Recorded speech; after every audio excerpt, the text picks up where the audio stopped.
You're acting like a toddler, Rick. You are making an enemy out of me. It's not what I intended. Parker, man. Yeah, I'm going out mining on my own. I've got an opportunity, and I'm going to take it. Jeez. The cast of Gold Rush are old associates all these years later with a lot of shared history together.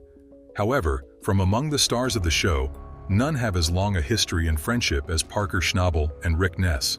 So, when things got difficult for Rick Ness recently, he knew exactly who to turn to for help. But it's not, it's not the answer for the season. I need something I can rely on. So I'm going to see Parker right now. I heard he just bought a whole nother mine. It's been a few years. I really don't know what to expect here. None other than his old boss and good friend, gold mining wunderkind, Parker Schnabel. Team Ness is hard at work, but it becomes apparent that Rick requires more crew members if he wants to hit all of his goals for the season. No one else is coming in, adding a lot of pressure to Morgan Lauren, a new member of the team. Another issue that is adding to the pressure is the shabby state of the equipment. Morgan points out that the work would be completed much faster if they were able to bring in some newer equipment. While she concedes that the old rented loader does run and gets the task done, she hesitates to call it efficient or even fully functional. As she explains the issues with the loader, she reveals that it's missing its front cab. This means that she has been eating a ton of dirt, and the massive, powerful tires have been kicking up a storm of sand and dirt into her face the whole time. This issue sounds mostly humorous until one imagines the danger of consuming that much dirt, not to mention the damage caused to the loader by having a ton of dirt getting into the cab and the controls. As Rick and Morgan work, they make a greater dent in the pile of dirt. However, even with their speed and dedication, soon something goes wrong. Morgan exits her loader in concern and notices that something is very wrong with her vehicle. She quickly exits the loader and hurries over to the loader's side, observing that the machine is leaning over in a very precarious manner. After a quick look, she determines that the leaning is being caused by a flat tire. She pulls out her walkie-talkie and contacts Rick, informing him of her need to shut down the plant because of her loader's flat tire. Rick quickly goes over to the wash plant and stops all activity. Rick brought down the 750 for me, and we flew the 330 up there to do tailings. As long as we can keep this gold rolling up to the plant, that's the only thing that matters. This is to save money and energy from a machine that can cost him a ton of money if it is not actively separating gold from dirt at all times. Rick is upset and decides that he needs to do whatever it takes to remedy this problem. Finding a replacement loader or a new tire is his first thought. He drives away in his truck, musing over where he has an old loader stored for such an occasion. However, after some consideration, he decides that the loader he has is not going to be the answer to this current problem, since he needs something he can rely on, not to break down. This is where Rick explains that he heard his old boss, Parker Schnabel, just bought an entirely new mine and it came with a ton of equipment with it. The hope Rick has is that the equipment will have a spare motor somewhere that he can use. While he is hopeful that Parker will be able to solve his problem, he is nervous to speak to him as it has been a couple of years since they had any real conversation. How you been, bud? Good, how are you? Good to see you, man. Good to see you too. So you're back. I'm back. How are you feeling? I feel great. Good. Yeah. Rick doesn't know what to expect, but thinks that they'll be able to make a deal. Parker and Rick have a history as deep as any mining operation, having met when Parker hired Rick when he was 17 years old and just starting his career in the gold mining industry. At the time, Parker wasn't the big shot buying multiple million-dollar mines. He had just a small gold claim to his name. However, these early days are critical to the man he would become, and Rick was a crucial component to his success. Rick and Parker worked together and created a deep bond as they rose in experience and achievement those first few years. Rick Ness eventually became Parker's foreman, but not everything was smooth sailing. When their relationship started to get rocky, they said things to each other they couldn't take back. This was a huge turning point for Rick Ness, because he decided that what he really wanted was to strike out on his own.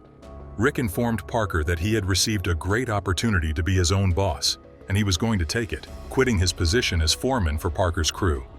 It was a difficult parting, and since then, they haven't spoken face to face until today. Rick expresses his excitement to see his old friend again and hopes that Parker will feel the same. Can you believe that? How much does that weigh? That one is 1.54 ounces. Oh my Lord. Yeah. Wow.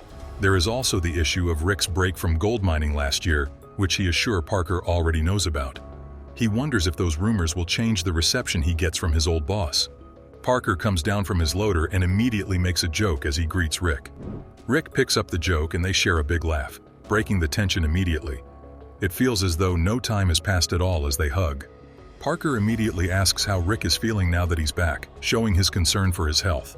In a kind move, Parker tells him that he has always had faith that he would survive the hard times and come right back to the business when he was ready. Rick is vulnerable as he admits that he has struggled recently and that looking back, he thinks his best years were with Parker, as he was more productive back then. Parker admits that when he first started as a gold miner with his own claim, he had no idea what he was doing. They bond over how lost they had been at the beginning and how their golden years were spent together. Rick admits that he learned a lot from his time with Parker and that he feels like he's reclaiming some of that youthful energy they had back then, now that he is back and ready to work. Finally, after their sentimental reunion, Parker asks whether Rick has made his way over to catch up or if there is something he needs.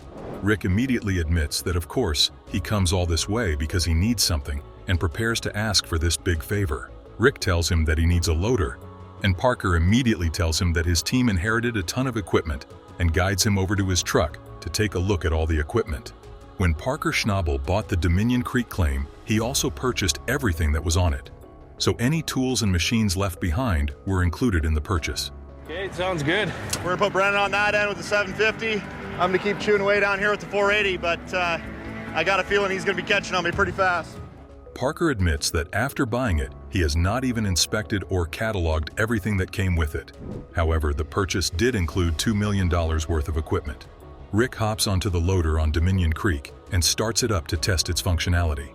The sound of the motor passes their quick inspection, and Rick tries to cut a deal right away for the use of the loader. Parker tells him that there will be no deal. Instead, he tells Rick that he hates talking about money, but he especially hates it when it comes to friends. He tells Rick that he can use it, no deal or money exchange is needed. He instead tells him that they can just work it out in the fall. He elaborates that if Rick hits the mother lode, then he will expect a few ounces of gold as rent, but otherwise they're all good. What Parker says is that if the loader helps him, he's happy to lend it. What he truly wants is for Rick to get back on his feet. This is a very humbling moment for Rick, as he realizes that Parker is a true friend to him, even after all their differences. Parker admits that it is a small gesture, but that he hopes it's better than denying him and not mending bridges out of pettiness. Rick is very thankful to him, and Parker suggests that he comes to pick up the loader when the roads clear up a bit. The difficulty of moving the loader may even necessitate bringing a trailer out to move it, but no one is willing to haul such heavy equipment at this time in the season. The problem of transporting the loader over to Rick's claim is overshadowed by the emotional reunion between the two old friends. When Parker is finally alone, he admits that he was surprised to see Rick again, since they have a lot of unspoken history between them. One thing that he is ruminating over is how Rick mentioned that he gave Parker his best years. To Parker, that sounds like crazy talk, because in his mind, Rick Ness has not even reached his best years in the gold mining industry yet. In Parker's eyes, Rick is still very young, only 42 years old. But he understands that perhaps mentally and emotionally the past few years, we got to keep the ball rolling, so whatever we got to do, right? Yeah. The reward there is hopefully 30 feet of pay underneath that, right? And good stuff. Have taken a heavy toll on his old friend. He wishes that things would get better for Rick, and that his small favor will be a step in that direction. In Alaska, Parker Schnabel discovers what may be the richest gold mine. On the next episode of Gold Rush, he claims to have made the most crazy treasure ever. Will this be his greatest win or risk? Stop wasting time and start. Parker Schnabel is overworked managing 2 mines in different countries. He has had initial challenges in Alaska, but gold is bringing growth. His Yukon crew is rushing to mine the massive airfield claim before the season's water license expires. Everything must be stripped and paid for to mine everything left this year. Parker's crew has mined 48 of his 90 airfield acres, including the Keyhole, Easy Street, and Bear Cut. They are using Slucifer to run pay dirt from the 18-acre payback cut to the 24-acre runway cut, the largest and last cut. They must have 5 acres down to pay the next week before restarting Big Red, so it will wait until all the stripping is done. With only one wash plant, the runway cut is all hands on deck until stripped, except for one crew member. Tyson Lee drives the 750 excavator through the payback cut, while Parker handles the D11 and Mitch removes runway overburden with the 700. Given mounting barriers, staying ahead is a daily battle. Air from the 700 excavator suddenly smells like coolant, indicating difficulties. A broken radiator leaks coolant into the hot exhaust manifold, disrupting their plans. Needing replacement components quickly, Mitch calls Taylor. Tyson then departs his 750, leaving him with 480, reducing his ability to transfer Slucifer money. With just 480 digging paid, they risk running out of pay dirt and having nothing to process. Reducing the feed rate reduces gold flow, but it's better than shutting down the plant. With Slucifer decreased and Big Red off, mining all 90 acres is less likely. Crews are removing heavy dirt from the runway cut. Tyson, do you have a copy? Tyson? Hey, there's a huge build-up in the pre-wash. I don't know what to do. I'll get it. They're loading it out without a place to transport it since it's late in the year to open 20 feet of dirt. Parker's crew is racing to clear the 24-acre runway cut to feed Big Red wash plant. Big Red waits on a mountain to wash rocks. If they had pay dirt now, it would work. Tyson is in a tough spot after taking the 750, but opening the ground is crucial to avoid leaving a lot of gold. Tyson is digging for cash to feed Slucifer in the 480, while Mitch's 700 excavator is being repaired. He has reduced Slucifer's feed rate and hopes not to make more changes, but Big Red comes first. However, Taylor arrives with wonderful news. The 700 radiator has been changed and is ready. This should restore their momentum. This machine has transported tons of soil and paying dirt to the wash facility. Tyson can feed Slucifer 220 yards per hour with the 750 back in service. They can process more pay dirt and extract more gold. The 750's return is a big relief, allowing normal operations. Parker's sole wash facility is back online, promising a better season finale. Mitch Blaschke is under pressure to move pay dirt at Parker Schnabel's Indian River claim before the season expires. Both Big Red and Slucifer wash plants. Michael John have found two 17th century British coins from the 1600s that they believe could provide evidence that a British operation to hide valuables on Oak Island took place later, possibly in the 17th century. They are also determined to continue their investigation of the location where late 18th century landowner Samuel Ball built a prosperous homestead. Gary Drayton is only permitted to excavate flagged sites, but with the help of provincial archaeologist Lar Nian, they discovered one nice pink flag there that they think to be the closest to the Ball Foundation. Rick Lena is thrilled about the find and can't wait to carry out more research. As they dig deeper, they discover that the coins are old greeny, indicating that they are copper coins from the 1730s and 1740s. This is encouraging because, on Oak Island, it's likely that one of the large copper coins you find will be a British penny because of how old they are. Rick Legina is thrilled about the finding and eager to see what the coin indicates. They have marked the coin and are prepared to proceed. They hope to find gold or silver and are eager to see what else is discovered. Along with their partner Craig Tester, the crew of Rick and Mary Legina talked about their search operations in Oak Island's fabled Money Pit area. They have been concentrating on the metals in the water and the yellow cone, which is Fred's special area of interest because it consistently elevated quantities of copper, lead, zinc, and tin. According to Dr. Michel, the treasure is located in an oval-shaped space measuring 30 by 15 feet, which they will refer to as the Golden Egg. To assess the possible sources of the metals, the team intends to drill a number of wells in the region. The Golden Egg and the Baby Blob will both be covered by the first well in 13. At a depth of almost 100 feet, evidence of a potential structure was discovered during drilling borehole N13 in the potential treasure zone. Rick and the team are thrilled about the possibility of finding the treasure, but Scott and the team are unsure if they will find it there. They feel as though they have caught something and intend to proceed to the next hole, which is 5 feet away. Dr. Spooner is asked by Rick Legina to collect a water sample for metal analysis, after being informed of a possibly significant development close to the recently drilled borehole known as N13 in the Golden Egg, where the crew believes they almost bored into a suspected man-made structure around 100 feet deep. Rick Legina arrives at the Money Pit area. The crew of Rick and Marty Legina is working on a 229-year-old treasure mystery on Oak Island with the aim of finding the hidden treasure within the Golden Egg area.